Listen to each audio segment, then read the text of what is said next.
একবার নারদ শ্রীকৃষ্ণকে জিজ্ঞাসা করেছিলেন, প্রভু, এই দুনিয়ায় সবাই এত অসুখী কেন?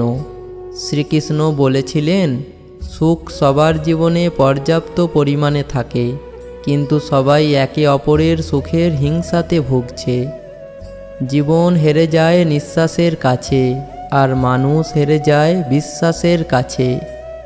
জীবনে কখনো কোনো সমস্যা এলে দুঃখ পেও না, কারণ সুখ দুঃখ নিয়েই তো জীবন।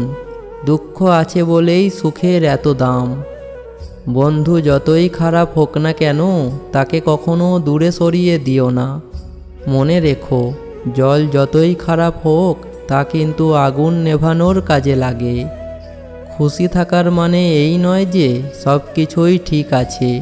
এটার মানে হলো তুমি নিজের দুঃখকে জয় করে নতুনভাবে বাঁচতে শিখেছ। পিঠ সবসময় শক্ত রাখতে হবে, কারণ প্রশংসা এবং প্রতারণা দুটোই আসে পেছন দিক থেকে।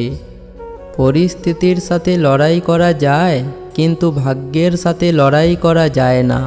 ভাগ্য বড় আজব জিনিস, কাউকে দেয় আর কারো কাছ থেকে কেড়ে নেয়।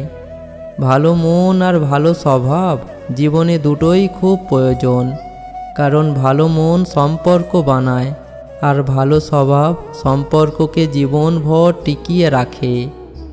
বারবার নিজেকে নির্দোষ প্রমাণ করার চেয়ে নিজেকে সরিয়ে নেওয়াই ভালো, কারণ যাদের মনে ভাইরাস আছে তাদের নাকে মাস্ক পরিয়ে লাভ নেই।